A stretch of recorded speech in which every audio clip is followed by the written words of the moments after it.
네, 안녕하십니까. 오늘 논문 조소왕의 헌법사상 연구를 발표할 연세대학교 법학과 석사과정 졸업 예비생 이지영입니다.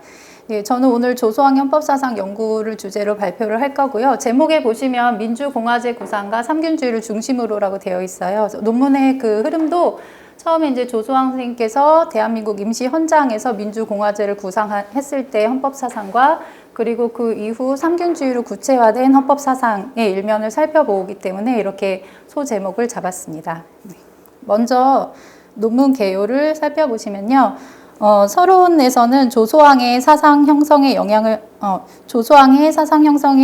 미친 여러 가지 이제 요인을 먼저 살펴보기 위한 배경 지식으로 연구의 배경과 문제의 제기, 선행 연구 분석, 그리고 연구의 범위 및 방법을 잠시 살펴봅니다. 그리고 2장 생애의 장에서는 조소왕 사상 형성에 영향을 미친 각종 요인들을 그 생애 전반을 개략하는 가운데 살펴보고자 합니다. 그래서 이에 성균관 수학기부터 일본 유학 시기까지 조소왕이 받았던 교육과정의 전모와 그가 관심을 두고 읽었던 서적들의 목록 같은 것을 살펴보고 또 그가 가담했던 주요 정치 활동이나 교류 인물들의 면모를 알아보겠습니다.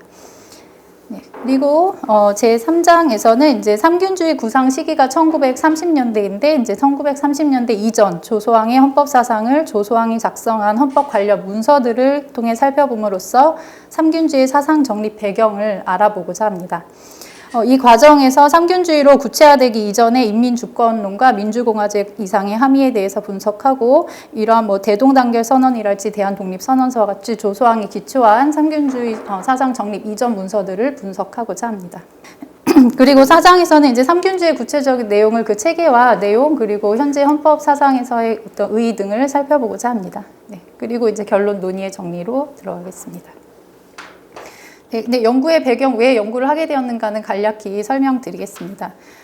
저는 이 연구를 이제 한국 헌법의 사상 배경에 관한 궁금증 때문에 이제 시작을 하게 됐습니다. 그래서 민주공화나 평등, 자유 이런 개념들, 한국 헌법의 기본 개념이나 근본 이념에 관한 설명이 이제 보통은 서구의 천부인권론, 자연법 사상 또는 이제 자유주의 사상을 토대로 이제 설명이 많이 되는데, 이제 죄송합니다. 네, 과연 한국 헌법에 도입된 개념들의 연원이 서구의 정치 사상이나 인권 혁명사로만 서술될 수 있는가에 대한 의문이 들었고 그 가운데 이제 임시정부 주요 헌법 문서들을 기초한 조소왕의 헌법 사상에 접하게 되었습니다. 네. 조소왕의 헌법사상은 구한말까지 계승된 한국 정치 법사상 및 한국 인권혁명의 역사 속에서 실제로 표출된 한국인의 정의감이나 또 공동선에 대한 인식 등을 근대 입헌주의 이념과 전제로 재해석하고 또 이를 헌법의 언어로 표현했다는 점에서 관련 의문에 접근할 수 있는 유의미한 접점이 될 것으로 보고 조소왕의 헌법사상을 연구하게 되었습니다. 네. 비록 재헌 헌법부터 현행 헌법까지 대한민국 헌법의 이념과 주요 내용에 영향을 미친 무수한 요인들이 존재하고 조소왕의 헌법 사상이 대한민국 헌법의 꼭 기초다, 그 단선적 배경이다라는 것은 아니지만 현행 헌법까지 이어진 불변의 규정 헌법 제1조 대한민국은 민주공화국이다라는 선언의 근간은 조소왕이 기초한 1919년 대한민국 임시헌장 제1조에서 비롯되고 있다는 점만 보아도 이제 조소왕의 헌법 사상을 연구하는 것의 중요성을 아실 수 있을 겁니다.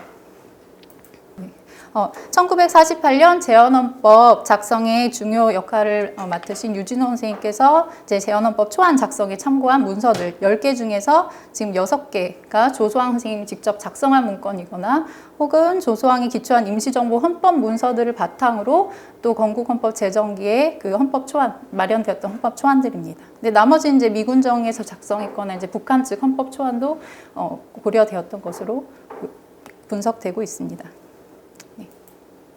조사원 선생님 모습입니다. 그래서 조소왕 선생님의 헌법 사상을 통해서 헌법 전문에 있는 이제 3.1운동으로 건립된 대한민국 임시정부의 법통의 역사적 의미와 헌법 제1조 민주공화의 의의에 대해서 알아볼 수 있습니다.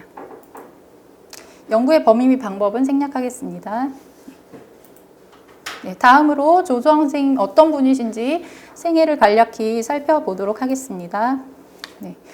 조소왕 선생님의 이제 그 가게는 부모, 형제 모두 독립운동에 헌신하셨고 이제 훈장도 받으신 것으로 알려져 있습니다. 그리고 이제 맏형 조용하 님은 그 독일 주재 외교관이셨어요. 그래서 조소왕 선생님한테 이제 손문전이님, 막심 고리키 책 같은 이제 서구 사상 서적들을 많이 보내주셔서 조수왕 선생님이 어렸을 때부터 서구의 그 사상을 접할 수 있었다고 합니다. 그리고 이제 그 가게 그 가풍이 당시 이제 거의 근대식 학교에 많이 진학했고 개방적인 학풍이었습니다. 그리고 또 조수왕 선생은 이제 특이하게 그 간해의 그 자유로운 개방적 학풍을 따르지 않고 성균관에서 이제 공부를 하셨는데 어릴 때부터 이제 조부에게서 한학을 습득하면서 정통 성리학, 유학을 공부하셨습니다. 근데 이제 그 조부의 학풍은 어떤 학풍이었는가 제가 조금 추정하면서 연구를 했는데 그 당시 이제 낭롱계통 이제 뭐 예를 들어 리기론 중에서 이제 기 쪽 조금 균형과 실리를 중시하는 학풍의 집안이었던 것으로 제가 분석을 했습니다. 성균관 수학기에는 이제 어린 시절에 성균관에 입학하셔서 공부를 했는데 그때 당시 이제 성균관도 개편이 되어가지고 성균관에서도 전통 유학 및 그 다음에 뭐 수학이랄지 그리고 뭐 작문 그 다음에 법제 이런 과목들을 공부할 수 있었다고 합니다. 그리고 당시 이제 신채호 등 당시 인사들 성균관 이제 유생들과 함께 뭐 국권 침탈, 이권 침탈에 일제 이권 침탈에 항의하는 운동을 하시기도 했다고 합니다. 그다음 일본 유학 시기가 조금 중요한데요. 일본 유학 시기에는 이제 조수왕 선생은 황실 특파 유학생으로 이제 일본 유학을 가게 되는데 당시 메이지 대학에서 근대 법학을 공부를 하게 됩니다. 근데 메이지 대학이 어떤 곳이냐면 메이지 대학 이제 설립자 분은 이제 프랑스에서 법학을 공부하고 유학하고 돌아온 일본인이었는데 그 메이지 대학 그 학풍 자체도 또 자유롭고 개방적이고 또 일본의 어떤 군국주의적 그런 학풍을 좀 지향하고 그다음 민권론 그다음에 자유주의 사상을 좀 이야기한 일본 내에서도 자유로운 어떤 법학의 그 기조를 공부를 한 것으로 알려져 있습니다. 그리고 일본 유학기에 조수왕 선생님이 읽었던 책들의 목록을 보면요. 동서양 일단 뭐 논어 맹자 이런 거 다 포함하고 파울제네 뭐 윤리학대계 쇼펜하우어의 책까지 동서양의 각종 사상서들을 망라하고 있습니다. 그리고 그 당시 이제 조수왕은 그 중국인 유학생 단체 모임과 그리고 일본 사상가들의 강연회에 자주 참석을 하셨다고 해요. 그래서 거기서 뭘 배우셨냐 하면 이제 전통의 사유 체계, 그러니까 어떻게 보면 한중일이 그 같은 성리학적 사유 체계에서 그걸 어떻게 민권론 또 이제 근대 입헌주의, 입헌민주주의 전제의 이론으로 변용할 수 있을지에 대해서 당시 이제 중국과 일본의 학자들도 관심이 많았는데 조수왕은 그런 그 사상 변용기에 어떤 식으로 그들이 지식을 습득하고 변용을 하는지 알아보려고 하셨던 것 같아요. 네.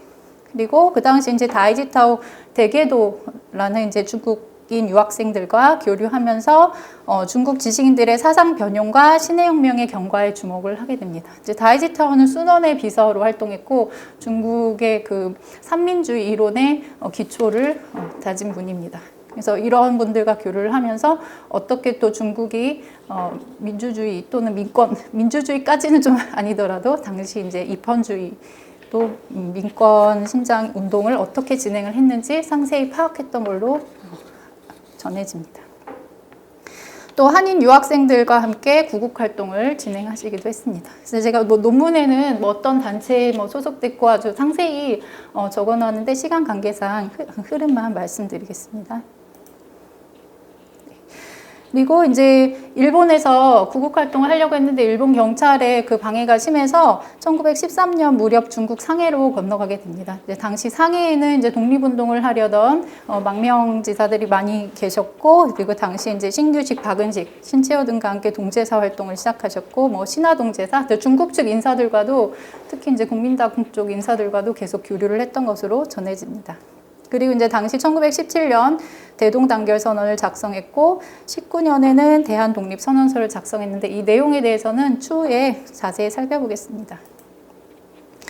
그리고 이제 중국 3.1운동, 1919년 3.1운동 이후에 임시정부를 수립하는데 이제 그 과정에서 조수왕 선생님이 임시의정원이라는 명칭을 제안하고 또 임시헌장을 기초하면서 아주 주도적인 역할을 하게 됩니다. 그래서 임시정부는 이제 임시의정원하고 임시정부 이게 두 개로 나뉘어져 있는데 뭐 임시의정원에서 이제 헌법을 기초하셨고 또 임시정부에서도 외무부 쪽에서 외무부장으로서 역할을 많이 하셨습니다. 그리고 또 1919년 6월부터는 이제 임시정부 수립 이후에 프랑스 파리로 가게 돼요. 그래서 파리 원래 강화회의에 참석하려고 했는데 그게 뜻대로 잘 안 되고 거기 남아서 유럽 내 사회 민주주의자들과 접촉을 하려고 합니다. 그래서 파리에서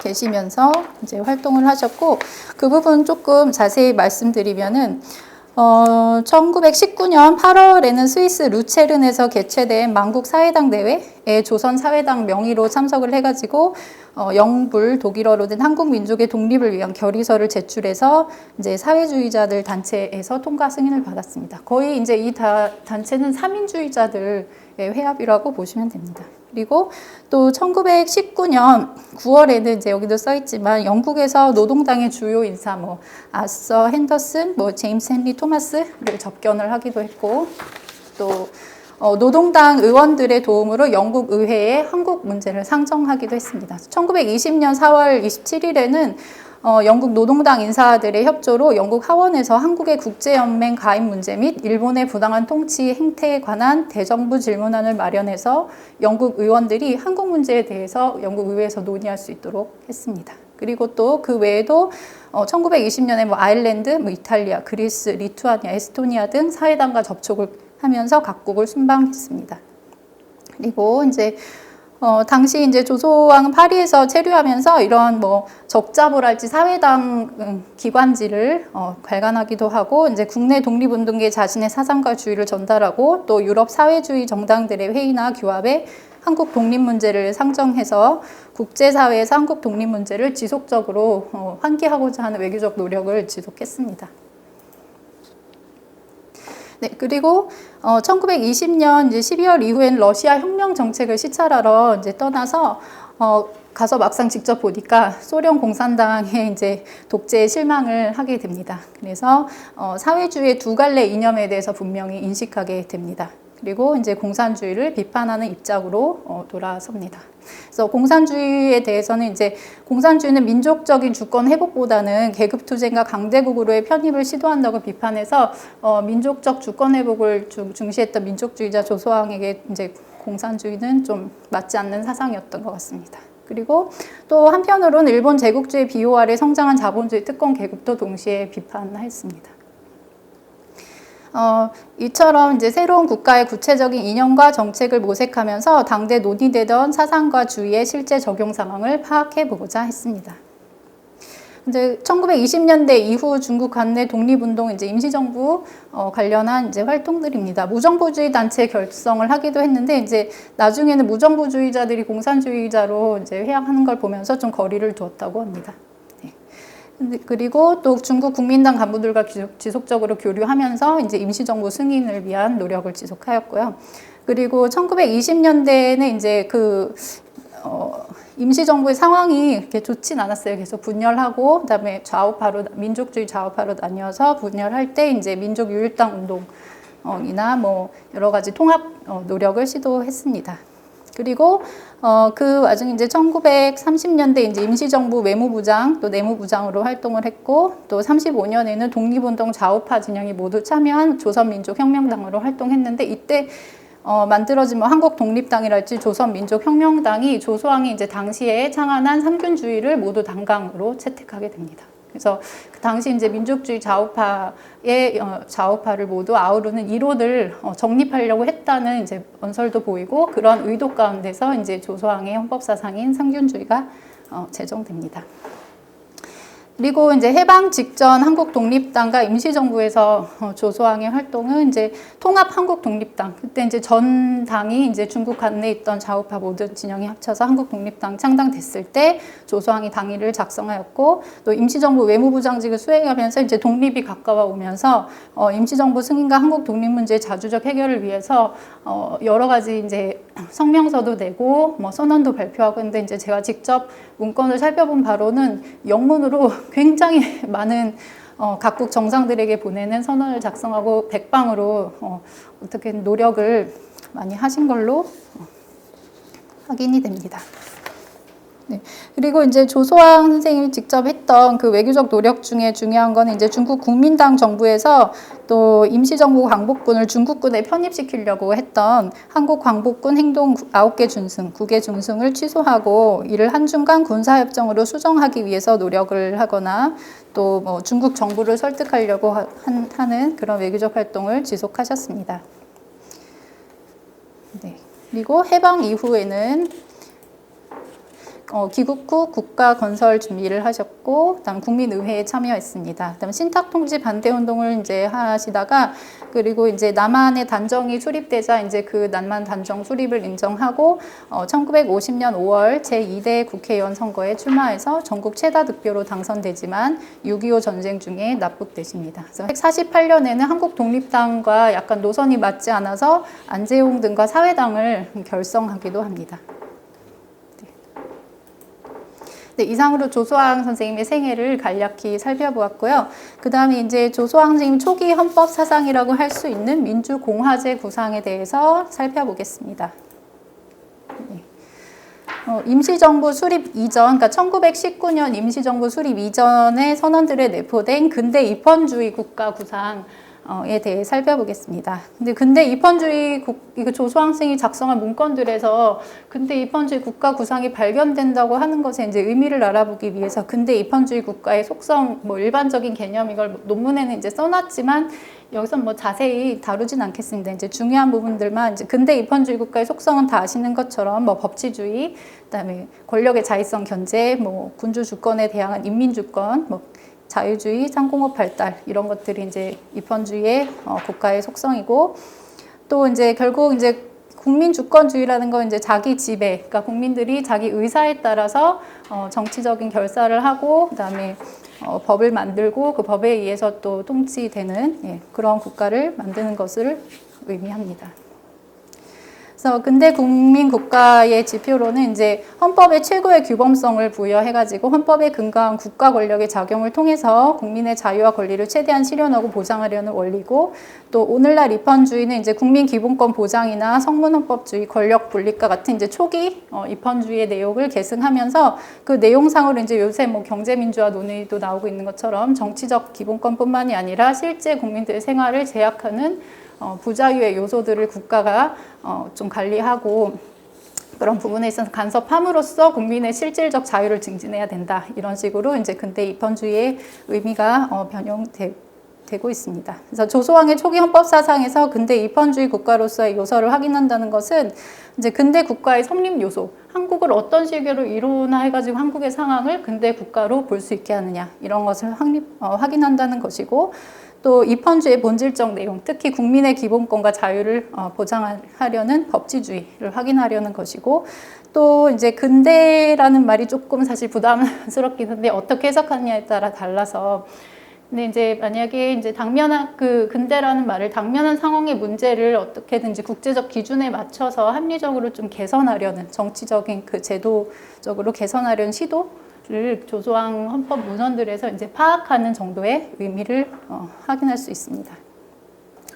우선 이제 1917년 대동단결 선언의 그 원문을 제가 일부러 따왔는데 조금 읽어보시면은 융희 황제가 삼보를 포기한, 그 삼보가 그 국민, 그 다음에 주권, 영토, 그러니까 국가의 3요소를 얘기하고 원래 맹자에 나오는 구절입니다. 그래서 삼보를 포기한 8월 29일은 우리 동지가 삼보를 계승한, 그러니까 이제 국가의 주권을 우리가 계승한 날이다. 그래서 그 국가 황제가 포기한 주권을 국민이 계승했다. 이렇게 이론화를 하고 있거든요. 그래서 구한 최종의 일일이 신한 최초의 일일이다. 그래서 구한 황제 누구 말하는 그 마지막에 순종, 네, 순종이죠. 네. 8월 29일이 순칠인가요? 네, 경술국치. 그러니까 그 네. 1910년 네, 네.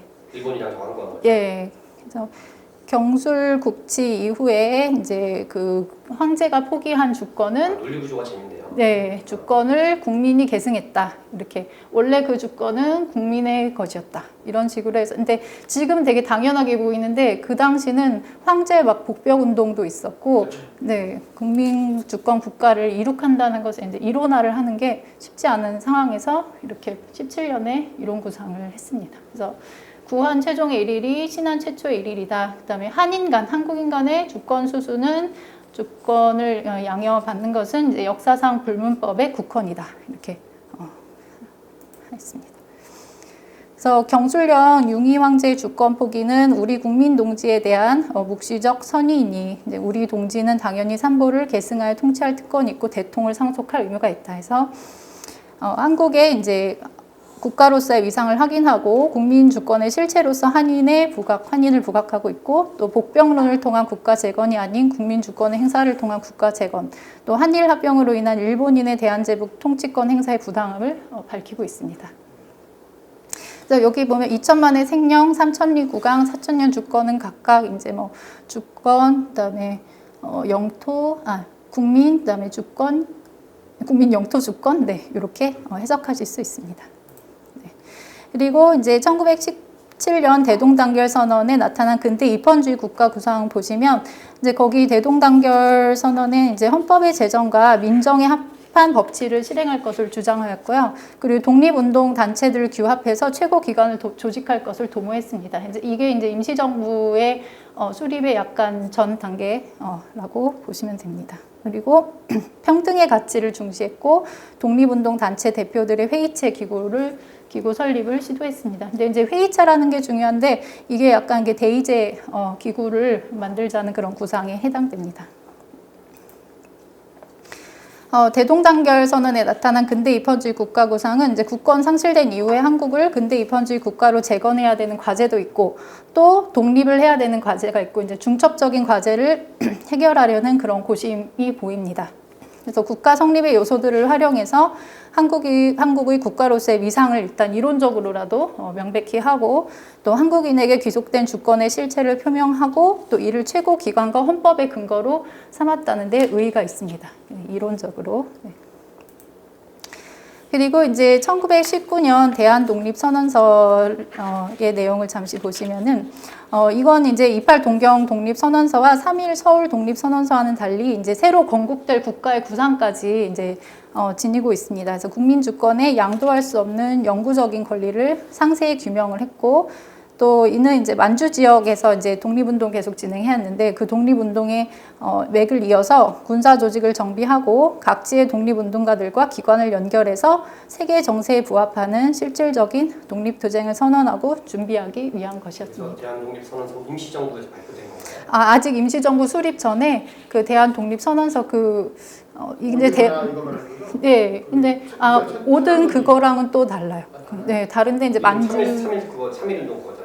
네, 이건 이제 만주 지역 대한독립의군부의 활동과 관련이 돼 있는데 이 대한독립선언서 작성 시기에 대해서 논란이 있거든요. 근데 이게 3.1운동 전에 작성된 거냐, 또 후에 작성된 거냐, 뭐 2월 며칠 날 이제 작성된 거냐 이제 의견이 분분한데 한 3월 그 3.1운동 이후에 이제 작성됐다는 의견을 제가 많이 보았습니다. 네. 대한독립선언서의 그 내용 보시면은 우리 대한은 뭐 예로부터 우리 대한의 한이요 다른 민족의 한이 아니니 뭐 반만년 역사의 내치 외교는 한왕한제의 고유권이요 이런 식으로 해서 이제 한국의 그 주권 국가 주권은 우리 민족의 고유한 권리다 이것을 이제 보이려고 했고 그 다음에 뭐 100만 방미 고산 여수 뭐 이제 영토는 한국 민족의 공유산이다 공동 재산이다 뭐 그리고 이제 한국 민족 이런 식으로 이제 한 민족, 영토 민족의 정체성으로서의 한의 개념을 지금 부각하고 있습니다. 그래서 여기서 나오는 한 개념이 나중에 이제 대한민국 국호에서 한의 중요한 의미를 차지하게 됩니다. 대한독립선언서는 이제 독립된 주권을 행사할 새로운 국가로서의 대한은 이제 왕권이나 황권에 의해 통치되던 이전의 역사까지를 다 포함해서 한국의 영토에서 한국인들에 의해 본래부터 구성되어 온 양도할 수 없는 국가적 정체성을 밝히고자 한 것입니다. 그래서 이는 한의 정체성을 보유하고 또 대한의 영구적이면서 양도할 수 없는 권리로서의 주권을 지닌 한 민족의 부각은 만국의 상황에서도 한인이 헌법 제정 및 국가 창설 주체로서의 대한민국 국민으로 재정립되는 사유의 과정을 보여줍니다. 그리고 또 대한독립선언서는 그 말미에 이제 한일합병 조치가 어떤 점에서 국제적 범죄에 해당하는지 이제 법적으로 동기, 수단, 결과의 면으로 분류해서 상세히 이제 논구를 하고 있습니다. 그래서 이 부분은 이제 읽어보시면 될 것 같습니다. 네. 그리고 또 대한독립선언서에는 이제 균등주의의 그 시초가 발견이 되는데 아직 그 삼균주의 균등사상으로 구체화되기 이전에 이제 원형적인 균등사상을 보실 수 있습니다. 그래서 여기는 균등주의가 독립된 주권을 행사하게 될 대한의 근본 이념임을 분명히 했다. 뭐 이런 것을 아실 수 있습니다. 그리고 뭐 여기 뭐 우주의 진선미를 체현한다 해서 진선미는 당시 이제 동아시아 지식인들이 뭐 윤리학이나 어떤 정치학의 정치학의 이제 기본 논쟁을 이제 반영을 하고 있는 것입니다. 상세한 내용은 이제 논문엔 적어놨지만 발표에서는 생략하도록 하겠습니다. 이제 중요한 거는 이제 남녀 빈부를 제하며 모두 같이 하며 등현등수로 지우 노유에 균하여 뭐 아주 이제 모든 국민이 이렇게 균등한 권리를 가질 수 있다. 이런 식으로 해서 대한독립선언서에 반영이 되어 있습니다. 그리고 이게 이제 중요한 점은 당시 이제 독립운동하면 민족주의적인 어떤 관점에서 이제 민족 주권을 다시 되찾아오는 회복하는 측면에서만 이해됐는데 여기에 미래에 건립된 국가의 이상을 평등주의적 이상으로 아직 이제 19년대에 그것을 제시했다는 점에서 의의가 있습니다. 그리고 이건 이제 방금 살펴본 내용이고요. 그 이제 중요한 대한민국 임시헌장, 이제 1919년 임시정부의 수립과 동시에 의결된 임시헌장입니다. 임시헌장의 의결 시간은 30분밖에 안 걸렸다 그래요. 근데 그 이유는 조수학생이 미리 다 기초를 해놨기 때문에 그냥 합의만 본 걸로 논문들에서 분석되고 있습니다. 그래서 이 대한민국 임시헌장의 내용은 이제 헌법학자들도 대한민국 근대 헌법의 시초다. 또 이제 모든 이제 근대 입헌주의 헌법의 전제들을 다 담고 있다. 이제 10조문으로 되어 있는데 중요한 내용들을 다 포함하고 있습니다. 그리고 잠시 그 내용을 잠시만 설명드리겠습니다. 네, 조소항이 기초한 대한민국 임시헌장 제1조는 대한민국은 민주공화제로 함이라고 규정하고 있는데 이제 이 규정은 5차례의 개정 임시정부헌법 및 제정헌법을 거쳐서 현행 헌법까지 계승된 조항입니다. 그리고 본 헌장에 사용된 민주공화제라는 표현은 비교헌법적으로 중국이나 일본의 헌법 관련 문서를 비롯해서 당대의 다른 국가 헌법 규정들에서도 사용하지 않았던 독창적인 표현이라고 알고 있습니다. 1조가 그렇다는 거예요? 네, 1조의 민주공화제라는 표현이 민주와 공화를 같이 사용한 예가 당시의 다른 헌법안에서는 발견되지 않는다고 합니다. 그래서 의도적으로 민주와 공화를 이렇게 붙여서 어떤 국가 이상을 보여주려고 했다 이렇게 해석되고 있습니다. 그리고 이제 본 논문에서는 이제 대한민국 임시헌장에 드러난 민주공화제 구상을 살펴보기 위해서 사실은 뭐 민주주의, 공화주의, 그다음에 민주공화에 대한 여러 가지 이제 일반론적인 해석들을 붙여놨는데 그 부분은 발표를 생략하도록 하겠습니다. 네. 그리고 여기 이제 보시면 최종적으로 이제 민주공화국의 이제 일반적인 개념만 잠깐 말씀드리면, 뭐, 당시로서 이제 뭐 군주제를 좀 배격하고, 그 다음에 이제 형식적 국민주권주의에 입각한 통치 질서를 구축한 국가의 형태로도 사실 이해될 수가 있는데, 이제 오늘날은 인간 존엄을 실현하기 위한 이제 헌법의 재규정들 및 권력의 견제와 균형을 실현하기 위한 각종 통치 질서 관련 규정들까지 포함한다면, 이는 그 규정 내용과 이념 지향까지 포함해서 폭넓게 해석될 수도 있는 개념이라고 생각합니다. 네. 예, 그리고 이제 당시 국호 지정과 관련해서도 논란이 있었는데, 뭐 당시에 이제 임시의정원 회의에서 대한민국, 조선공화국, 고려공화국 다양한 안이 나왔었다고 합니다. 이제 그 중에 이제 대한민국이라는 국호가 이제 선정이 되었고, 조소왕은 이제 대한, 한, 이런 그 민족 정체성을 드러내는 어휘에 대해서, 이제, 뭐, 어휘를 지지하였고, 또 그런 어휘들을 사용한 이유까지, 이제 논거까지 다 제시를 하고 있는데, 조소왕 선생님이 이제 기초를 했기 때문에 사실 대한민국이라는 국호가 좀 결정되는데 강력한 요인이 된 건 아닌가, 네, 이런 생각을 해봤습니다. 그리고 민국의 의미에 대해서 조소왕 선생은 민주국을 의미한다는 언설을 하시기도 했고요. 네.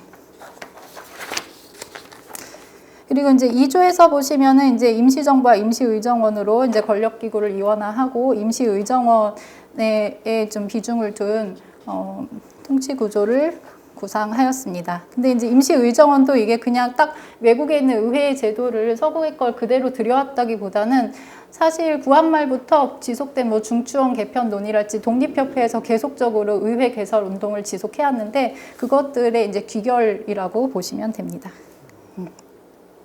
그래서 이제 당시 뭐 의회 개설 운동이 왕권 견제로 여겨졌다는 점을 고려해 볼 때 이제 국민 주권을 표명한 본 헌장에서 의정원을 주요 통치 기구로 명시한 것은 이제 구한말부터 지속된 왕권 견제나 민권 신장과 같은 근대 입헌 민주주의 국가 건설을 위한 역사적인 노력들을 귀결한 것입니다. 이제 뭐 남녀 귀천 빈부 계급 없고 일체 평등하다. 네, 평등. 근데 여기 특이한 거는 이제 평등권이 자유권보다 더 먼저 규정이 되어 있어요. 그래서 평등 사상을 좀 중시했다 이렇게 보실 수 있고, 그 다음에 5조는 이제 선거권, 피선거권을 보장하고 있는데 이제 3조와 연결해서 보시면 남녀 귀천 이제 평등하고 귀천 없이 평등하고 그리고 모두 선거권을 가진다 해서 당시로서는 좀 선진적으로 여성 참정권을 인정한 헌장이다라는 평가도 있습니다. 그다음에 대한민국 인민은 교육, 납세, 병역 의무가 있다. 뭐 이렇게 쭉 이제 보시면 되시고 또 7조에 특이한 게 이제 신의 의사에 의해서 건국한다 해가지고 이거 잘못 보시면 뭐 기독교의 어떤 인격적 신인가 이런 생각 들 수도 있는데 이제 나중에 보시겠지만 조소왕이 1910년도에 전 세계의 종교와 사상을 모아가지고 일신교라는 종교를 잠깐 구상하거든요. 근데 그 일신교가 꼭 어떤 인격적 신을 막 숭배한다 이런 의미가 아니고 모든 보편 진리를 규합해서 이제 헌법의 어떤 핵심 정수가 되는 어떤 진리에 해당하는 것으로 또 대종교에서도 사실 신이란 용어를 많이 사용했고 한국 이제 철학사에서 신이란 용어는 자유, 그다음에 창조적 정신, 이제 공화의 정신 이런 것을 의미합니다. 그래서 그 부분을 고려해서 보시면 되시고 네. 그다음에 구항실 우대 조항이 좀 특이한데 당시에 약간 과도기적인 규정이고 구항실에 이제 복병론을 주장했던 사람들까지도 좀 아울러서 임시정부 수립에 좀 정당성을 피력하려는 그런 노력을 한 것으로 분석되고 있습니다. 그리고 생명형, 신체형, 뭐 사형제 폐지까지 선진적인 규정들이 들어가 있습니다. 네, 그리고 이러한 이제 임시정부 김인현의 독립운동을 개시한 즉시 임시정부 수립하고 새로운 국가 건국해서 대한민국을 국호로 확정하게 된 것은 근대식 민주국가의 명분과 실상을 갖게 된 최초의 일이라고 이제 조소왕 선생님 문집의 언설에 나와 있고요. 또 이제 임시정부와 임시의정원으로서 이원적 권력 분립과 입법부인 임시의정원의 결의에 의해 통치권이 행사되는 대의제로 구체화 되었습니다. 그리고 아까 내용은 이제 밑에 내용 아까 살펴봤고요. 근데 이제 조소왕의 민주제도나 공화 정치에 대한 이제 언설들이 있는데 그러한 이해는 이제 구한말 이후에도 뭐 한성순보랄지 이런 식으로 이제 1800년도 말기에도 민주와 공화라는 말이 자주 쓰이고 신문에 등장하고 민주제도와 이제 공화제를 소개하는 그런 글들이 많이 나옵니다. 그래서 그런 것들을 종합한 것으로 보입니다. 그래서 이제 이 부분은 이제 조소왕 선생의 민주제도에 대한 이해, 뭐 보통선거, 뭐 이런 부분은 이제 일반적인 그냥 이해를 하신 것으로 이제 보입니다. 그리고 또 이제 조소왕 이제 링컨의 게티즈버그 연설에 표명된 유명한 요 명제 By the People of the people, for the people에서 이제 people을 인민으로 번역을 합니다. 그래서 사실 이제 논문에는 인민의 의미까지 이제 다 적어놨거든요. 국민이 아니고 인민을 썼을까. 근데 당시는 좀 더 이제 국가의 어떤 포섭된 또는 이제 당시 일제 강점기였기 때문에 일제에 포섭되지 않은 자유로운 국민을 좀 표상하는 의미에서 인민이란 말을 쓰지 않았을까. 네, 이런 생각을 해봤습니다. 네, 그리고 또 보면은 이제 조선생이 이런 식으로 뭐 평등권을 좀 중시하고 한 그런 그 연유는 한국의 민족에 대해서 이제 정치적 불평등, 경제적 불평등, 뭐 교육의 불평등 이런 것들을 아주 상세히 조사를 했어요. 그래서 한국 민족의 기본권이 향상되기 위해서는 정치, 경제, 교육의 균등이 필요하다 해서 그런 불평등을 타개하기 위한 어떤 헌법 사상을 정립할 것을 시도했습니다. 그리고 그다음에 여기는 이 부분은 이제 그냥 넘기셔도 되는데 1884년 한성순보에도 뭐 입헌정체니 뭐 민선이니 이런 말들을 통해서 민주정치의 그 요점을 설명하고 있습니다. 그래서 구한말 이래 민주공화제에 대한 초기 인식이라고 할 수 있는 입헌주의, 민주주의, 합중정체, 뭐 공화제 관련 논의는 공통적으로 군주의 자의적 권력 행사 및 권력의 세습을 방지할 수 있으며 선거를 통해서 인민들이 직접 능력 있는 지도자를 선출하고 또 민의를 반영할 수 있는 제도로 계속 소개가 되긴 했습니다. 그러니까 이제 이미 구한말부터 계속 소개가 되어가지고 임시정부 수립 그 무렵에는 벌써 수십 년 동안 관련 논의 이제 국내 지식인들끼리 계속했고 또 실제적으로 제도 반영하려고 노력은 했지만 이제 잘 안 된 거죠. 네. 그래서 임시정부의 근대적 민주제도 도입의 역사적 계기는 이제 아무래도 3.1운동으로 민권의 실체가 가시화됐기 때문에 이제 임시정부도 수립될 수 있었고 그런 민권 또 이제 그 주권을 바탕으로 한 임시헌장을 제정할 수 있었다 이렇게 보고 있습니다. 그리고 조소왕생 역시 이제 3.1운동에 이르기까지 70년 동안 지속된 한국혁명의 경험과 지향을 이제 민주공화제를 표명한 임시정부 수립의 목적과 독립운동의 이념이 이제 농축된 걸로 보고 이제 이렇게 이제 1기부터 5기까지 당시까지 70년 동안 한국혁명사를 정리한 문헌이 있어요. 그래서 그 문헌을 보면 이제 뭐 황족혁명부터 해서 쭉 3.1운동까지 각각 이제 뭐 이 혁명의 장점 무엇이고 뭐가 개혁됐고 조세제도 개혁됐고 신분제도 개혁됐고 상세히 이제 기술되어 있습니다. 그래서 이런 역사관에 바탕하고 있습니다. 이 변호사에게 조소왕 선생이 정리한 거라고? 네, 조소왕생이 정리한. 그래서 지금 이제 말씀드리면 약간 이 검정색으로 된 글씨는 이제 조소왕생이 직접 말씀하신 언설은 검정색으로 좀 표시를 했습니다.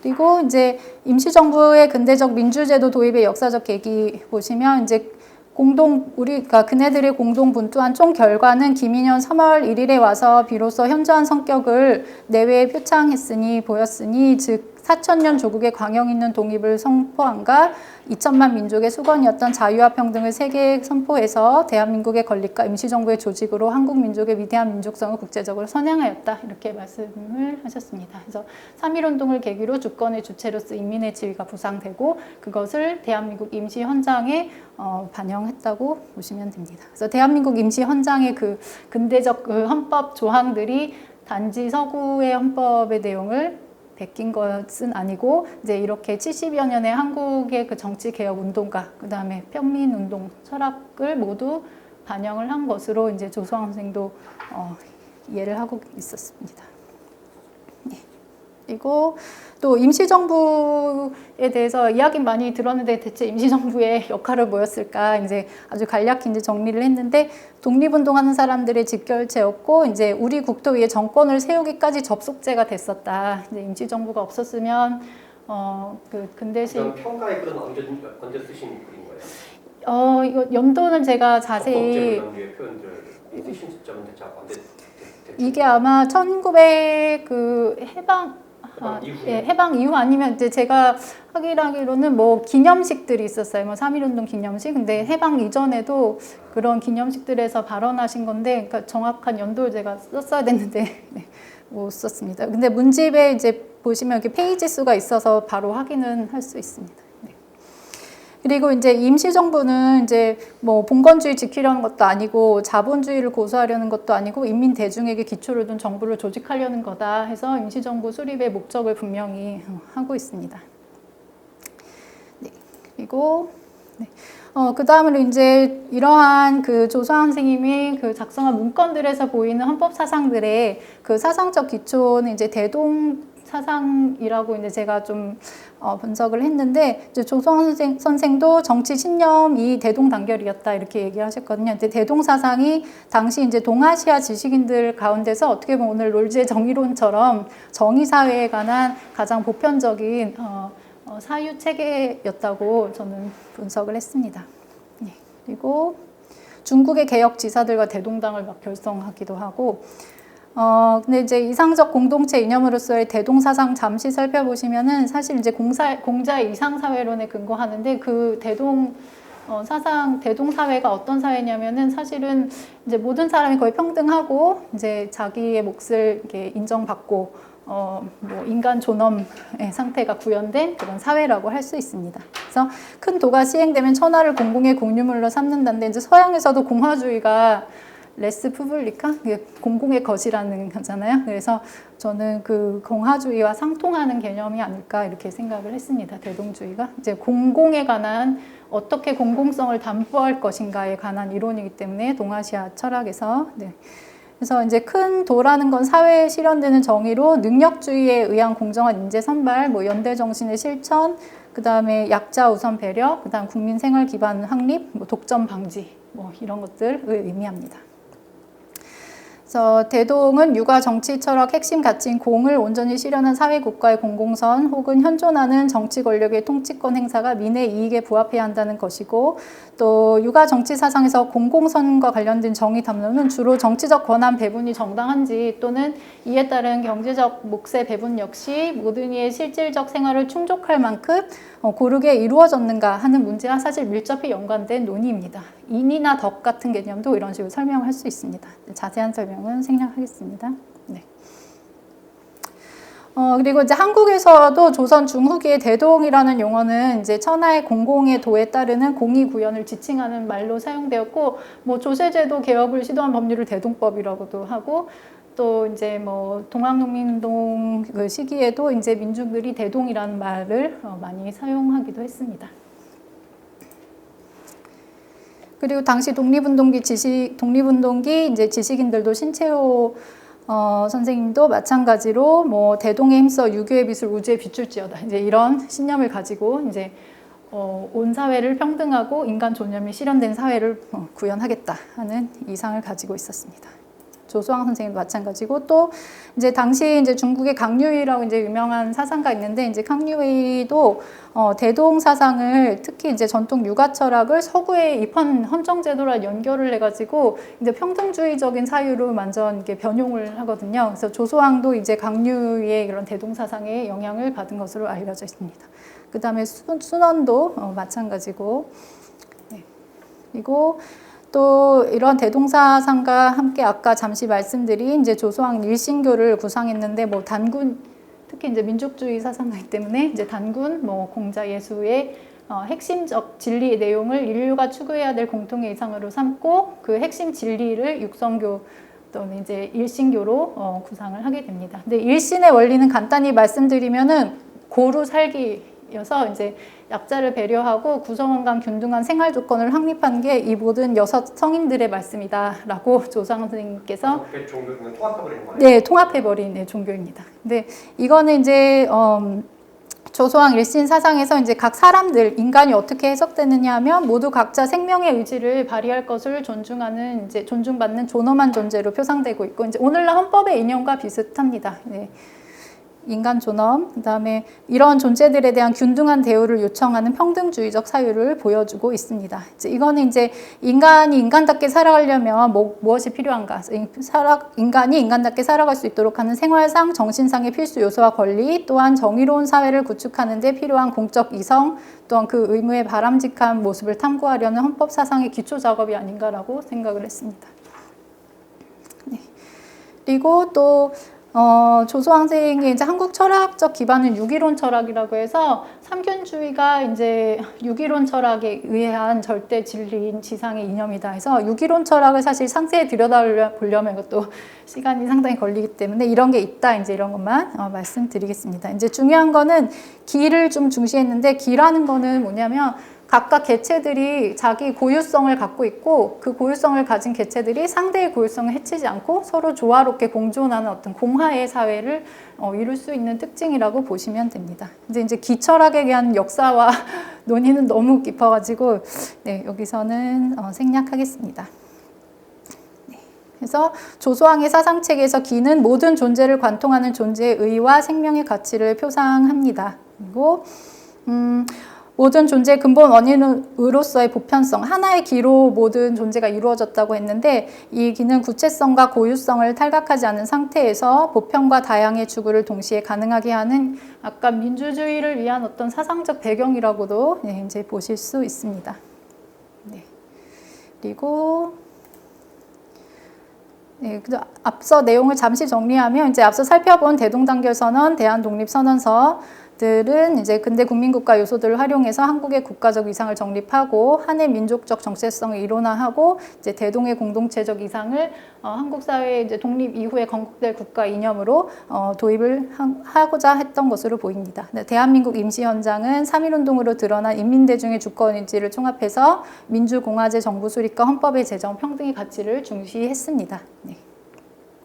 그다음에 이런 것 문헌들에서 확인되는 조소왕의 사상은 아까 살펴본 것처럼 동아시아 정의론인 대동의 공동체 이상과 그다음에 또 기철학 중심의 유가적 평등주의 존재론을 바탕으로 발현된 것으로 보실 수 있습니다. 그래서 이는 지나친 원자적 개별화와 또 개인주의 또 뭐 획일적이며 독단적인 전체주의를 모두 배격하고 각 존재의 진정한 자유와 존엄을 추구하려는 공화, 저는 중용도 동양 사상 중용이나 중화의 이념도 이런 균등의 이념을 표상하고 있다고 생각을 하는데 그런 것을 다 표상한다고 봅니다. 그래서 이걸 균등 개념, 이런 각 존재들의 진정한 자유, 향유 이것을 균등 개념으로 정립한 것으로 봅니다. 삼균주의의 체계에 대해서 설명드리겠습니다.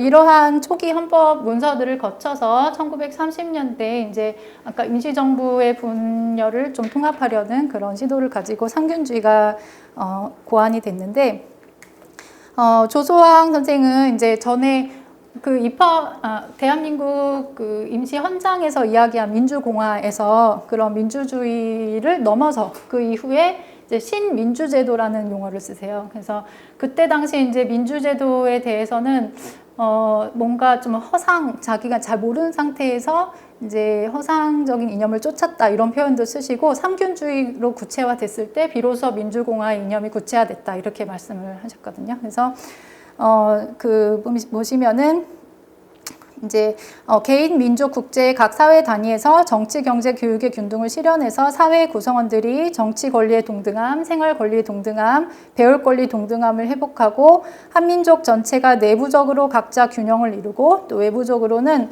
각 민족과 국가가 평등과 대립의 균형을 향유하게 하자는 공동체 이상이 삼균주의라고 보시면 됩니다. 그리고 이 부분은 이제 조성 선생님 원서를 독립적 형식 이면에 반드시 혁명적 본질을 내함할지며, 그러니까 그냥 국가 독립만 얘기하지 말고 뭘 위해서 대체 독립을 할 거냐, 뭘 위해서 혁명할 거냐, 그래서 그 본질에 대해서 얘기하자. 그 본질은 사실 민주균등의 진이고 민주균등의 진위 속에 과학적, 구체적, 실제 건설을 내함해서 국민 각자가 모두 정치, 경제, 교육의 실제 이익을 향유하게 되는 그런 사회를 꿈꾸고 삼균주의를 주창하시게 됩니다. 그래서 우선 민족 생존의 선결 조건인 민족적 독립정권을 수립한 다음에 이제 삼균주의의 합리적 원칙 하에서 균등의 원칙 하에서 국민 경제를 적극적으로 건설하자 이렇게 말씀하셨습니다.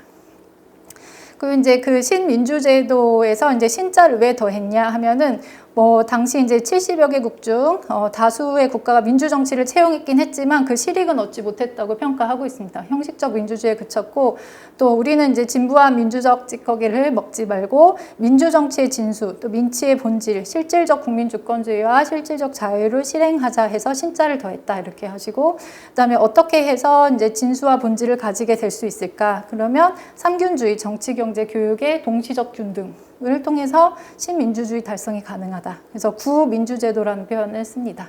그래서 조선생은 이제 미국식 자본주의도 구민주제도로 보고 미국식 자본주의 이제 자본가들이 독재한다 실질적으로. 그다음 이제 소련식 이제 전제 정치도 뭐 사실은 이제 정치적 독재에 가깝다 이렇게 보시고 그러한 모든 독재가 없는 비지배적 어떤 공화의 세계를 이제 구상을 했습니다. 네, 그리고 이제 조소왕 삼균주의에 대해서 알아보려면 지금까지 연구들에서는 이런 이제 체계 분석은 사실 없었어요. 그래서 이거는 이제 제가 조소왕 선생님이 한국 독립당 당의 연구 방법, 그러니까 조소왕 선생님이 작성하신 도안하고 그다음에 대한민국 건국강령 내용하고 그리고 이제 총선 출마를 앞두고 잡지에 발표했던 정책 구상을 모두 합해서 삼균주의 체계를 다시 한번 정립을 해보고 내용을 적어보았습니다. 그래서 이제 이게 이제 그 조소왕 선생님이 구상한 삼균주의 체계도인데요. 나중에 조금 변형되긴 해도 이제 근본적인 게 다 들어 있습니다. 한국 독립당 당의 연구 방법. 그러니까 한국 독립당의 당위를 연구하실 때 이제 이런 사상 도면을 구상을 하셨는데 이제 한문으로 써 있지만 보시면은 요게 이제 내원하고 그다음에 외원으로 되어 있거든요. 근데 전체적으로 태극도잖아요. 근데 이제 태극도는 예전부터 한국 이제 동양의 성리학자들이 우주와 인간과 이제 경제 이론을 표현할 때 이제 자주 썼던 그런 문양이고 그 내원을 보시면 여기 좀 보시면 이제 복국, 건국, 치국 이렇게 돼 있고요. 그리고 정치, 경제, 교육, 그다음에 밑에 개인, 민족, 국제 이렇게 돼 있어요. 그래서 이 부분들이 이제 상호 간에 막 연결되면서 이제 설명을 직접 보면은 뭐 복국기에도 정치, 경제, 교육, 그러니까 복국기는 이제 그 아직 독립 이전에 이제 국가 건설을 위해서 건설과 독립을 위해 노력할 시기에도 뭐 정치, 경제, 교육의 균등을 위해 노력해야 된다. 그 다음에 뭐 건국 시기에도 그렇게 해야 된다. 이런 식으로 상세한 이제 설명들이 있거든요. 네, 그래서 요 내원은 당이라는 건 당 강령 같은 거예요. 네, 네, 강령. 당의 강령 같은 거. 네. 가지고 이제 이게 이제 한국 독립당 당위가 결국 임시정부 헌법의 주요 정신이기도 하니까 현행 한국 헌법의 3.1운동의 법통이라는 말은 사실 이러한 정신사를 전 다 포함하고 있는 거라고 생각하거든요. 그래서 이 내원은 그러니까 어떻게 보면 이제 그 복국 국가의 어떤 그 독립과 이제 건국 시기에 따른 이제 국가 구상론, 경세론이고 요 바깥은 이제 그 철학적 사유 체계입니다. 그래서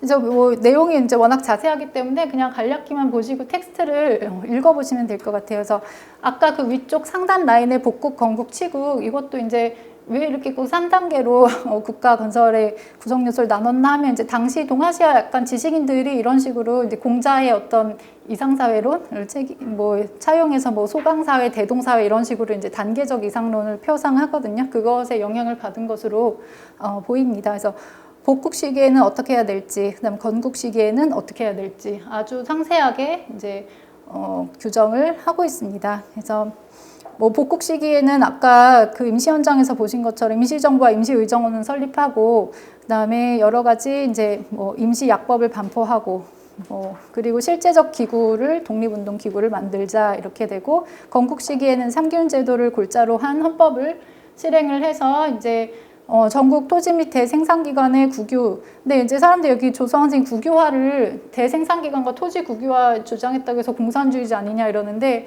이제 당시에 사실은 거의 적산 재산이 엄청 많았어요. 그래서 거의 97% 정도라고 분석을 하는데, 그 적산 재산들을 이제 국가가 몰수를 사실 해가지고 그것들을 부당한 기준에 의해서 나눠주는 게 아니라 국가가 합리적 기준에 의해서 빈농 위주로 분배를 해주자. 이제 이런 차원에서 이제 그 대생산기관의 국유. 그러니까 왜냐하면 뭐 주요 기업들이 다 일본의 그런 일제 소유였기 때문에 그것들을 좀 회복하자는 의미로 해석을 해야 한다고 생각합니다.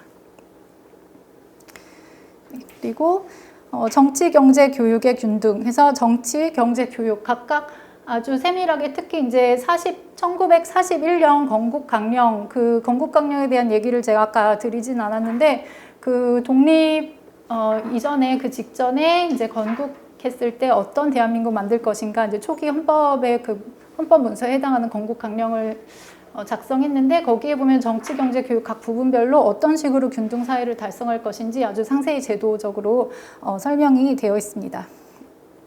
그리고 이제 조성 선생님 당시에 되게 열심히 연구를 하셨던 것 같아요. 그래서 1930년에 저술한 한국의 현황과 혁명의 추세라는 논문이 있는데 이때 이제 한국 민족이 어떻게 정치적 유린 당했는지, 경제적으로 어떻게 파멸됐는지, 교육적 탄압 어떻게 받았는지 각기 장을 나눠가지고 한국인이 당면한 불합리한 처우와 상황을 분석하고 또 기본권은 어떻게 침해됐는지, 그 다음에 뭐 경제적 권리가 어떻게 침해됐는지를 다양한 자료와 문헌을 통해서 입증을 하고 있습니다. 그래서 심지어 뭐 20년간의 감옥 죄수 통계 비교표를 분석하고, 그 다음에 뭐 재산, 사상, 신분에 따른 교육 수수 권리 제한 뭐 여러 가지 이제 표를 다 만들어 가지고 특히 뭐 어떤 표까지 만드셨냐면 고려 시대 때부터 토지 제도가 어떻게 변천이 되어 왔고 어떤 식으로 불합리하게 분배됐는지까지 다 분석을 한 거예요. 그래서 영역별로 이렇게 한국의 역사적인 그 불평등의 현황을 다 논문으로 이제 분석을 하고. 그 논문은 전문이 지금 있는 건가요? 네, 전문이 있어요. 네, 전문이 있습니다. 네. 그래서 거기에서 아주 상세히 분석을 했고 그러한 분석을 토대로 정치, 경제, 교육이라는 세 영역, 불균등의 영역을 추출을 해가지고 그 영역의 균등을 실현해야 한국 민족이 기본권을 잘 누릴 수 있다 이렇게 보시고 삼균주의를 도입한 것으로 보입니다. 그리고 네. 그다음에 여기 보시면 이제 한국의 경제 생활과 관련된 문제에 대해서도 아주 세밀하게 분석하고 있습니다. 뭐 수산물 생산액, 광물 생산액부터 해가지고 철도 현황, 뭐 경제적인 상황을 아주 세밀하게 이제 분석을 했습니다. 네, 그리고 네, 정치 균등을 위한 이제 조성환 선생님의 어떤 정책적 구상을 보시면은.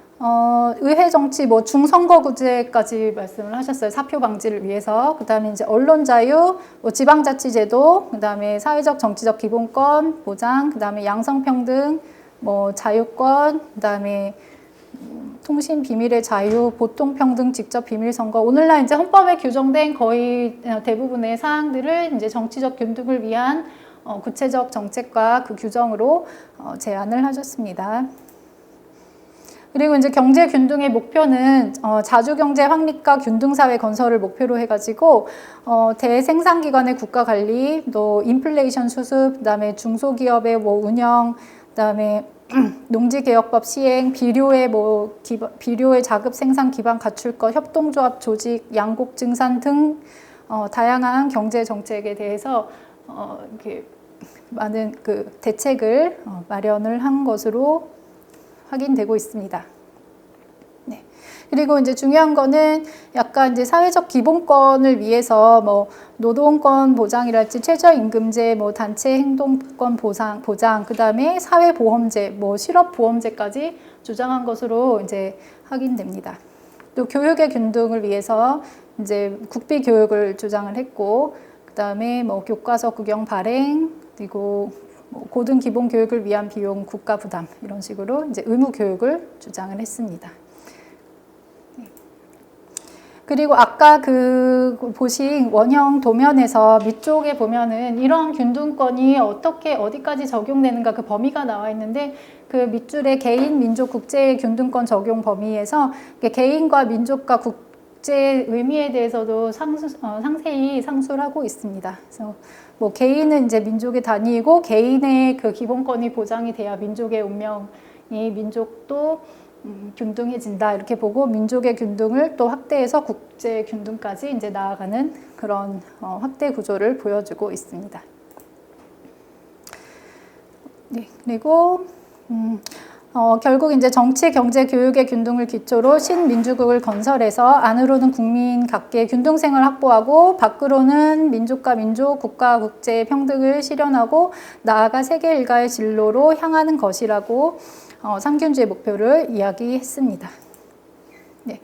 그리고 이 부분은 사실 좀 이렇게 한국 철학과 관련된 어려운 내용인데 간략히 말씀드리고 이제 발표를 마무리하겠습니다. 그래서 아까 이 내부에 대해서 잠깐 말씀을 드렸고, 그다음 이제 외원에 대해서는 지금까지 분석이 된 논문이 없었어요. 그래서 제가 지금까지 공부했던 한국 철학 잘 모르지만 네. 성리학적 지식 체계와 그다음에 이 용어들을 바탕으로 이런 사상이었을 것이다라고 추정을 했는데 조수왕생도 이 외원의 의미에 대해서 저술하려고 목록까지 뭐 철학의 기반 이렇게 목록까지 적어 놓으시고 완성을 못 하신 거예요. 바쁘셔서 네, 당시 정황 때문에. 그래서 진선미론 해가지고 윤리학부터 해서 다 통합해서 체계를 정립하려고 하신 것 같은데 못 해가지고 이 부분에 대한 연구가 사실 많이 비어 있고 그리고 이제 추정에 불과한 연구밖에 할 수 없다 이렇게 말씀드립니다. 그래서 이 외원은 존재론, 경세론, 인성론을 통일적으로 사유한 성리학적 윤리 체계를 보여줍니다. 그래서 여기 보시면 우주 이렇게 돼 있는데 우주는 시공간의 어떤 인식 틀이에요. 그래서 사실 뭐 칸트의 인식론에서도 시간 공간 개념이 중요한데 그런 거랑 이제 상통한다고 물론 똑같진 않지만 이제 생각하는 사유 방법론상 비슷한 것이고 사실 이제 우주 개념 어떤 도가 철학에서 이제 뭐 인식론에 가깝고 그다음에 음양은 이제 존재의 끊임없는 변화와 다양한 양상을 사실은 표상을 해요. 그래서 이 태극이라는 것 자체가 모든 존재 다 균일하고 그 균일한 같은 길을 보유하고 있다. 그러니까 사실은 뭐 천부 인권론도 다 비슷한 거죠. 모두 존엄한 존재의 생명 의지를 갖고 있고 생명 의지를 존중을 해야 된다. 이런 차원에서 이제 음양의 모든 존재론적 변화를 의미하고 그다음에 각이라는 말이 나와요. 여기 보면 이제 뭐 음양은 각성할 때 같은 한자인가요? 네. 그래서 그냥 깨닫다. 그래서 각은 사실은 이제 양명학이라고 이제 성리학 나중에 이제 자기 심의 어떤 주체적 어떤 도덕이성 이렇게 뭐 자꾸 칸트랑 비교해서 그런데 약간 칸트의 실천 이성과는 많이 다르지만 더 실천적이고 이렇게 구체적이고 감성과 실용을 이제 포함하지만 어떤 그런 도덕적인 이상, 그러니까 공화국에서 어떻게 보면 시민으로서 시민적 덕성을 발휘하는 인간으로서의 어떤 표상 같은 거라고 저는 생각을 했거든요. 그래서 이 각은 불교 철학에서도 어떤 이렇게 정보의 왜곡 없이 상대의 그 본질을 직접 잘 파악하고 그 다음에 이제 그 상대의 의지를 좀 존중하면서 나의 고유성도 잃지 않는 어떤 민주주의와 어떻게 보면 이제 합의할 때 이제 토론의 전제라고 볼 수 있는 그런 인식론적, 아니면 윤리적 그 사유 체계를 보여주고 있습니다. 그래서 이는 이제 각은 성리학에서 자신과 타인의 존재의 가치를 온전히 인식하는 도덕 이상을 표상하고 있는 것으로 해석했습니다. 그래서 여기 음양이 있고 이제 본각, 시각 뭐 이렇게 나와 있습니다. 그리고 이제 조수왕생이 이제 외원을 설명하려고 하면서 뭐 치상, 공상, 고상 뭐 이런 말씀을 거기 개념만 그냥 적어놨어요. 그래서 치상은 연월 사람 생애 주기, 우주 발생 주기. 그다음 공상은 이제 이거 시간 개념이죠. 그다음에 공상은 공간 개념이에요. 그래서 동서남북 평방과 건공감림. 그러니까 인간이 인식을 할 때 어떤 인식 틀로 이제 인식을 하느냐 그거에 대해서 이제 분석하려고 한 것 같고, 그다음에 고상이라는 거는 인정률, 물리를 이렇게 나눠요. 그래가지고 인간의 어떤 덕목들, 인간의 윤리적 덕목, 그 다음에 이제 물리류는 이제 물리 세계의 법칙들. 주체와 객체 뭐 이런 거랑. 네. 근데 이게 사실 동서철학의 오래된 주제예요. 뭐 자연 입법과 인간 도덕이 어떻게 연결이 되고 서로 다른 것인가 같은 것인가 뭐 그런 것들에 대한 주제. 롤즈의 정의론은 사실 그런 내용 나오거든요. 근데 이런 전반적인 어떤 인식론과 존재론, 윤리론을 포괄해서 이제 사유를 하고 사상을 쓰시려고 했던 것으로 보입니다. 네. 그리고 세계를 이룬 존재의 본질과 원리를 끊임없이 변화하는 시간과 주관적 인식에 따른 공간 개념 및 인과율의 인식을 통한 표상으로 파악하려고 했습니다. 이 부분은 좀 어려운 말이긴 합니다. 그래서 결국 이제 당의 도설 내방도 아까 그 원내 외원은 각 자연물과 인간의 생애 변환 주기로서의 시간관념, 또 시간과 연동돼 객관 사물 및 주관의 존재를 상호 확인할 수 있는 공간 개념, 그 다음 시공간과 존재의 근원적 원리인 기의 순간적 합일로 드러나는 만물의 형상, 전개의 양상인 음양의 개념으로 표현되어 있는 것을 볼 수 있습니다. 그래서 이거는 이제 유불도의 세계관을 종합해서 표상하기도 하고, 또한 성리학적 사유체계와 서양 철학의 인식론이나 윤리학 개념들이 나름의 체계로 종합된 것을 볼 수 있습니다. 조수왕생은 이제 삼균주의는 심의 무물과 물의 무심의 묘리다 이렇게 되는데 되게 어려운 말인데요. 이제 심 외에는 뭐냐, 마음밖에 따로 객관사물이 없고, 그 다음에 뭐 마찬가지로 그래서 이 그 주체적인 그 도덕 실천 능력을 되게 중시했는데 이제 그런 것들도 표현되어 있다고 봅니다. 그리고 이 부분은 요 끝에만 읽어보겠습니다. 이제 이러한 시임이 뭘 표시하냐면 사실 자신이 속한 각종 관계의 조화롭고 올바른 질서를 깨달아서 그 질서를 형성해가는 자율적 존재로서 인간을 표상하는 개념입니다. 삼균주에는 이런 다양한 철학 사유 배경들이 포함되어 있는 것으로 보입니다. 본각에 관해서 여기 설명 잠깐 해두었습니다. 네. 이거 이제 오늘날 토론 규칙에도 되게 중요하잖아요. 본각이 이제 본래 모습이나 진리를 깨닫지 못했던 인식 오류와 선입견의 폐쇄성을 극복하고 각 존재에 잠재되어 있는 진정한 존재의 특징과 의의를 인식하는 능력이 이제 각인데 이는 이제 인간을 생명의 원리 자체인 자연이법에 속해 있으면서도 또한 모든 생명의 원리를 존중해야 되는 도덕이성으로 보는 사고에 해당한다고 볼 수 있습니다. 네, 이거는 넘어가겠습니다. 그래서 저는 이러한 사유가 이제 맹자는 시비를 판별하는 능력, 결국 관계 속에서 어떻게 처신할 거냐, 이제 도덕 이성을 발휘하는 올바른 판단력에 이제 해당하는 건데, 맹자에서 양지 개념으로도 설명될 수 있고 아주 논의가 다양하게 전개될 수 있고요. 또 이는 칸트의 공통감 원칙, 이게 어떻게 보면 정치 사상사에서 입법 민주주의 어떤 사상적 전제가 되는 이런 것과도 연결된다고 보고 있습니다. 네, 그리고 이런 것들은 그냥 넘어가겠습니다. 네.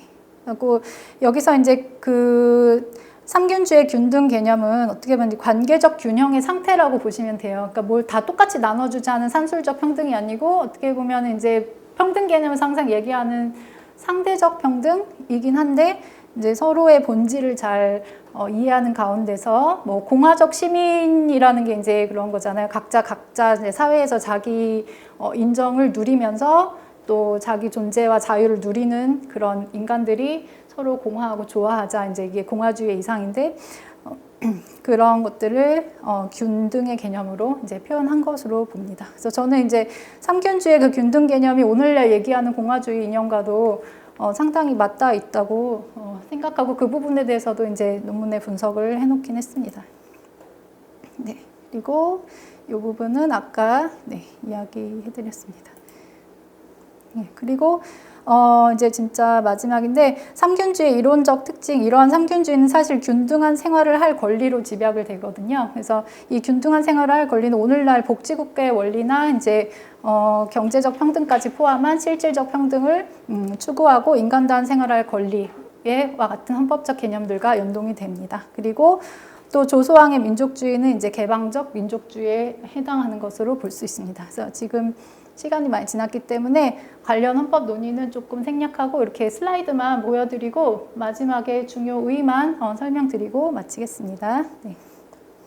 그래서 오늘날의 이제 헌법상에서 평등 개념 중에 형식적 평등을 넘어서 실질적 평등으로 가야 된다, 이런 논의들이 많이 나와요. 그래서 참정권 부여하고 형식적 민주적 권리만 이제 자유권만 부여하는 것에서 넘어서서 진짜 자유하려면, 그러니까 각 국민이 자기가 원하는 삶의 설계나 이제 삶의 의지 여러 가지를 어떻게 진짜 자유롭게 선택할 수 있냐. 근데 경제적으로 많은 그 기회가 박탈돼 있으면 사실 그런 자유를 누리기가 어렵잖아요. 그래서 실질적으로 자유를 박탈하는 요소들을 국가가 잘 파악을 해서 그 요소들에 개입을 해야 된다. 원래 자유주의는 불간섭, 국가의 불간섭을 이야기하는데 이제 공화주의나 이제 오늘날 얘기하는 실질적 평등은 국가의 합리적 개입을 이제 이야기하는데 조소왕의 삼균주의도 그러한 맥락과 맞닿아 있다. 네, 이런 논의입니다. 아마티아 센 자유까지 있고, 네. 그래서 한국 헌법에도 이런 삼균주의 비슷하게 이제 사회적 평등의 실현을 위한 규정들이 있어요. 그래서 헌법 전문에 각인의 기회를 균등히 하는 당연하고, 민주공화국 규정도 그렇고, 인간으로서의 존엄과 같이 행복 추구할 권리, 인간다운 생활할 권리, 그 다음에 31조부터 36조까지는 이제 자유권적 어떤 기본권, 신체의 자유나 재산의 자유 말고 이제 사회적 기본권들이 이제 규정이 돼 있는데, 그런 사회적 기본권 규정들, 그 다음에 경제장에서 사실 이제 재산권도 공공복리에 적합하게 행사돼야 된다. 이제 이것도 사실은 한국 헌법에 약간 특이한 규정으로 해석이 되고 있는데, 이러한 여러 가지 사회적 평등의 실현을 위한 장치들과 삼균주의는 맞닿아 있다, 이렇게 보시면 됩니다. 네. 그리고 네, 삼균주의는 인간의 삶에서 가장 중요한 진정한 자유를 실현하기 위해 삶의 조건을 형성하는 데 가장 중요하다고 생각되는 정치, 경제, 교육의 각 영역에서 제도의 합리화를 통해 사회적 평등을 실현할 것을 중시하고 있고, 또 삼균주의가 전제하고 있는 실질적 자유 개념은 동시대 한국인들의 삶의 개선이라는 실제적 요청을 내포를 하고 있는 것으로 볼 수 있습니다. 네, 이 부분은 아까 설명을 했습니다.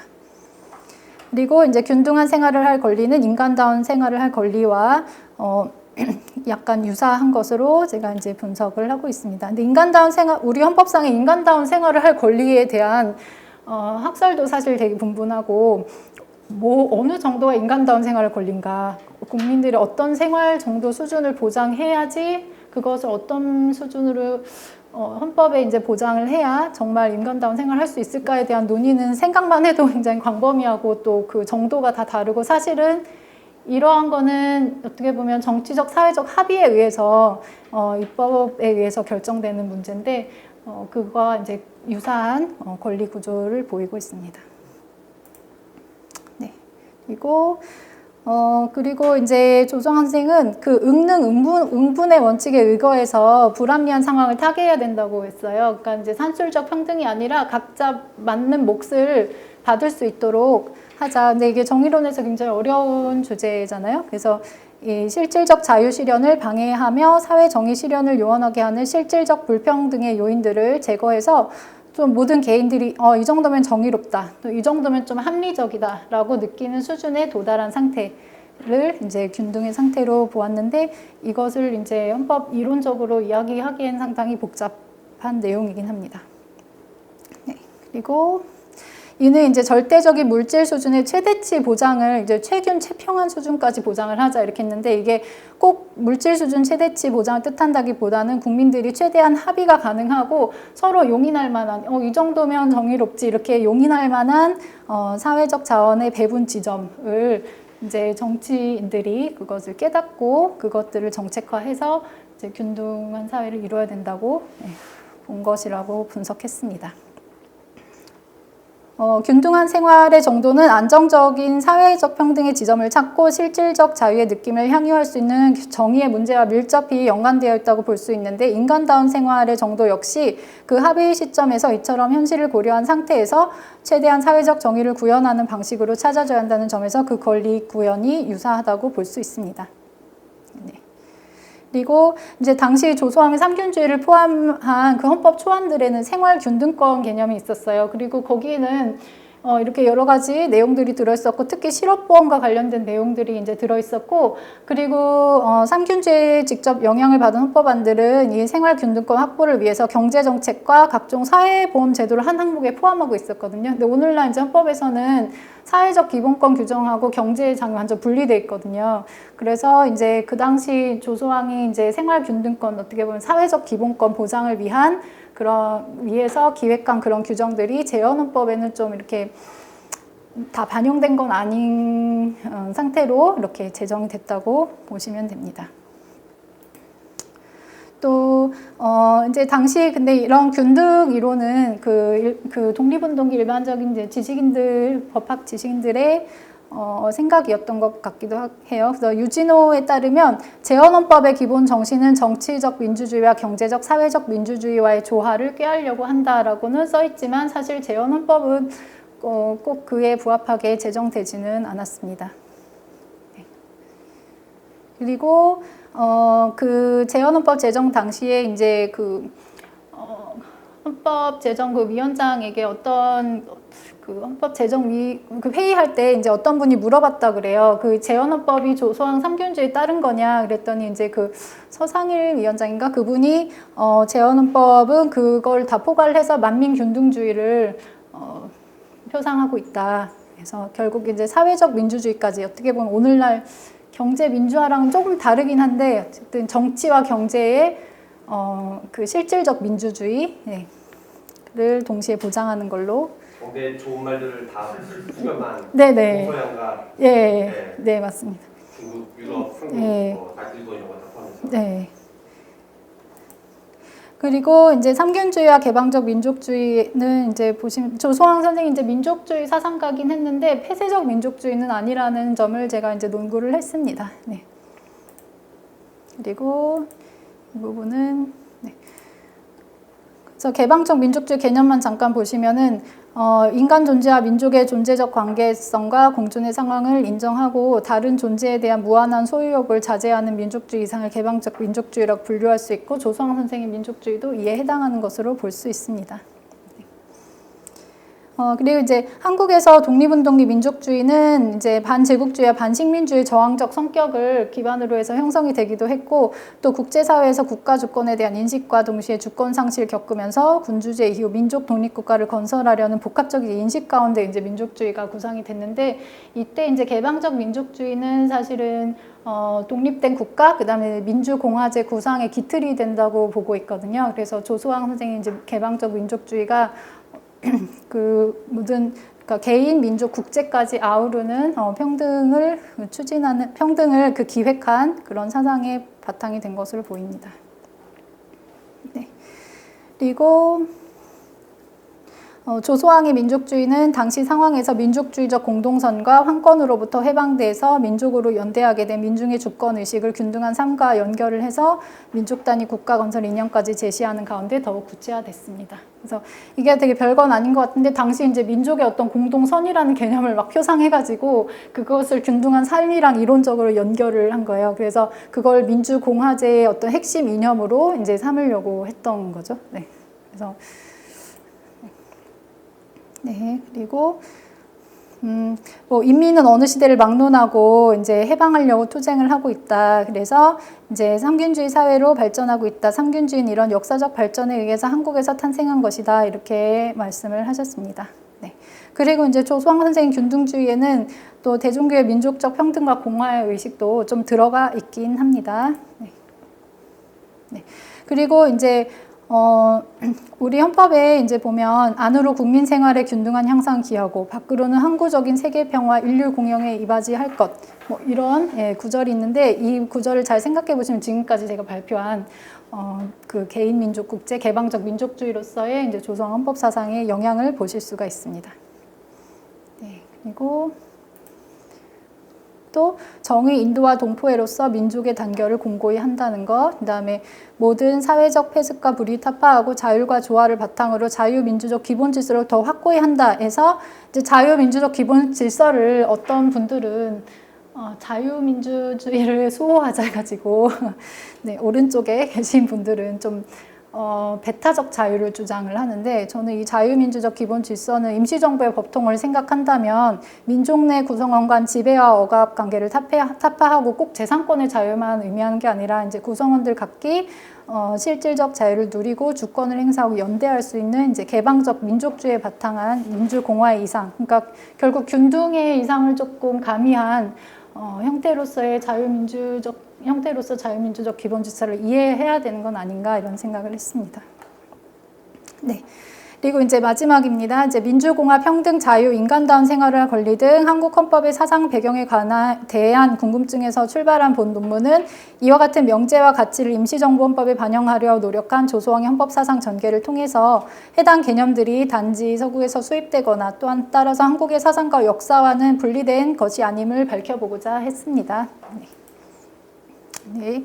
그래서 조소왕은 구한말에서 독립운동기를 거쳐 해방전국 단정 수립까지 근현대 한국사에서 가장 경랑이 심했던 시기를 살면서 헌법의 근본적인 가치와 이념을 단절없이 계승하여 시대에 맞는 형식과 내용을 갖춘 것으로 재정립하려 노력했고 이제 그러한 노력은 동서양 각종 윤리 사상과 정치학, 법률 학습부터 1920년대 임시정부 수립 직후 영국 노동당 및 유럽 사회주의 정당들의 현황을 시찰하고 이제 제가 말씀은 안 드렸는데 조소왕이 영국 노동당 정책이 임시정부의 정책과 많이 유사하다 이런 말씀도 하셨거든요. 근데 그래도 임시정부가 좀 더 진보적이다 이제 이런 이야기도 했습니다. 네. 그리고 러시아 혁명의 전개 결과를 순방하고 중국 국민당 간부들과 오랜 인적 교류 등 당대에 취할 수 있던 최선의 이론적 학습과 경험을 망라한 것이었습니다. 그래서 삼균주의는 실질적 균등이 구현될 제도적 영역인 정치, 경제, 교육, 균등한 생활할 권리를 향유할 수 있는 주체의 범위, 개인 민족 국가, 그 다음에 실질적 균등이 실현되는 점진적인 정도와 상태, 를 포괄하는 체계적인 헌법 이론이라 할 수 있습니다. 실질적 균등의 실현은 곧 실질적 자유의 실현과 또 이를 통한 국민주권의 실질화 연계되어 있어서 삼균주의는 곧 진짜 진정한 자유를 실현하기 위한 헌법적 구상이자 실질적 민주주의 이론에 해당하는 것으로 볼 수 있습니다. 예, 마지막으로 이제 조수왕 선생님의 유목입니다. 그래서 보면 수미균 평이 흥방보 태평. 그래서 이게 사실 대종교 사상에서도 많이 얘기하는 건데, 그러니까 결국에 뭐 모두 다 평등하면 이제 모두 다 평화롭고 태평하다 이제 이런 말씀을 이게 적어놨는데 뭐 요 사상적 기초에 대해서는 따로 설명드리진 않겠습니다. 근데 이 부분이 1941년 건국강령, 그러니까 이제 오늘날 헌법 구상의 모태가 된 건국강령의 첫머리에 들어가 있습니다. 네. 그러면 이상으로 네. 조소왕 헌법사상 연구에 대한 발표를 마치겠습니다. 긴 발표 그리고 지루한 발표였는데 들어주셔서 감사드립니다. 제가 확인 못했을 수도 있지만 지금까지 제가 확인한 바로는 한국 전통 사상과 헌법 사상 연결하려는 논문들이 주로 이제 유교 사상의 어떤 특징들 아니면 뭐 조선 시대의 어떤 법제들과 연결하려는 그 논문들을 제가 봤는데. 어떻게 보면 이제 아까 제가 이제 내재적으로 뭐 시민이 각인이 뭐 여러 가지 이제 개념들로 그다음에 동양사에서 이제 뭐 대동사상이랄지 정의사회에 관련된 그리고 정의사회를 구성하는 그런 인간들에 관련된 심성론이랄지 이런 그 내재적 이론이 있는데 이제 그런 것들이 거의 빠져 있거든요. 이제 그런 전통 논문들에서는 동양사상과 연계하는 논의는 그동안 별로 없었다고 하는데 이렇게. 예, 그 내재적 의미와 연결한 그 연구들은 제가 많이 보지 못했고 이제 거의 표면적으로 유교 사상의 어떤 특징들과 이제 연결을 하는데 그 성리학적 어떤 내면적 의미 이게 뭐 정의론이랄지 이런 식으로 이제 파악을 해서 이거를 이렇게 오늘날 헌법 뭐 평등의 이념의 시초랄지 이런 식으로 이제 연결을 한 그런 연구는 제가 그렇게 보진 못했습니다. 네. 그리고 또 추가로 여쭤보면 네. 기존에는 조소왕 선생님의 헌법사상 연구가 좀 있었나요?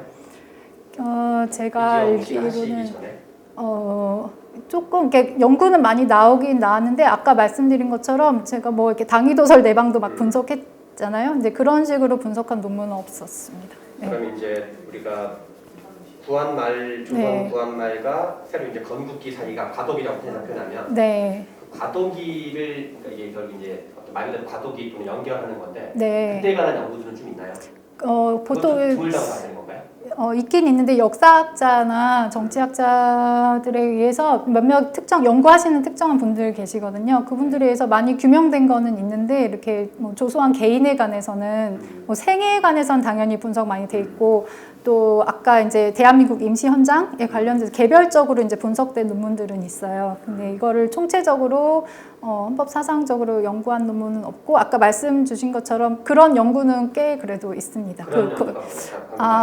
구한말부터 이제 어떻게 보면 근대의 네. 그 대한민국 사이의 과도기에 어떻게 정치적인 어떤 계기들이 어떤 식으로 뭐 반영됐는지 사건에 대한 네, 사건에 대한 측면이 좀 사상적 강하고 측면보다는. 예, 맞습니다. 사상적 측면보다는 사건에 집중해서 그런 과도기적 그 정치 사상에 대한 논의는 있는데 사상이라고 보긴 조금 힘들죠. 네, 그래서 그게 많이 이렇게 단절돼 있어요. 또 한국 전통 철학 하시는 분들은 아까 리기론 철학 뭐 해가지고 막 이황과 태계 이쪽에 막 연구를 하시고 그리고 이 중간 단계에 대한 연구가 사실 있긴 있는데 뭐 대종교 사상이랄지 아니면 그 당시 이제 뭐 근대 지식인들의 사상 연구 이런 것들은 좀 없진 않습니다. 네.